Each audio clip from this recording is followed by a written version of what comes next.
आज 7ই অক্টোবর आज থেকে শুরু হচ্ছে कार्तिक मास अर्थात दामोदर मास। हिंदू शास्त्र बा पंजिका अनुयायी श्रीकृष्णेर दामोदर लीला स्मरणे এই মাস বিশেষভাবে পালন করা হয়ে আসছে।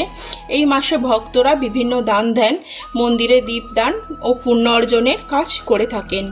শ্রীকৃষ্ণের দামোদর লীলার স্মরণে অর্থাৎ শিশুকালে শ্রীকৃষ্ণকে কোমরে দড়ি দিয়ে বাঁধার চেষ্টা করা হয়েছিল, সেই দামোদর লীলার স্মরণে এই মাস পালন করা হয়ে থাকে।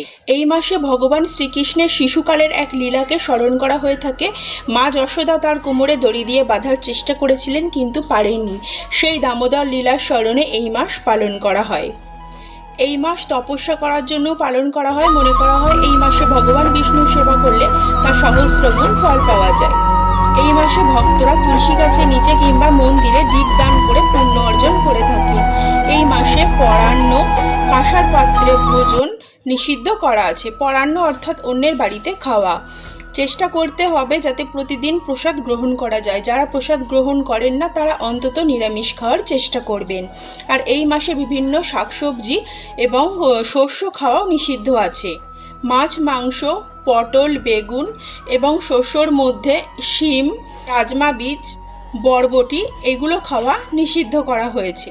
ভগবান বিষ্ণুর অধীনে 12টি মাস আছে যা ভগবান বিষ্ণুর 12 রূপ বর্ণনা করে। তার মধ্যে কার্তিক মাস হলো দামোদর লীলার স্মরণে পালন করা হয়। এই মাসে প্রতিদিন ভোরবেলা সূর্য ওঠার আগে স্নান করে ভগবান বিষ্ণুর সেবা করতে হবে। আর চেষ্টা করবেন তুলসী মহারানীর সেবা করা, কারণ যত বেশি বেশি তুলসী মহারানীর সেবা করতে পারবেন তত আপনি ভগবান বিষ্ণুর প্রিয় হয়ে উঠবেন। এই মাসে প্রতিদিন নিরামিষ আহার, দামোদর অষ্টকম পাঠ করবেন আর চেষ্টা করবেন গীতার অন্তত একটি শ্লোক পাঠ করার। সারা বছর যে ব্রত পালন করেন এই মাসে সেই ব্রত 1 গুণ পালন করলে তার ফল 3 গুণ পাওয়া যায়। আজকের ভিডিও কেমন লাগলো কমেন্টে অবশ্যই জানাবেন। আর আমার চ্যানেলটি ভালো লেগে থাকলে লাইক, কমেন্ট, সাবস্ক্রাইব করতে ভুলবেন না।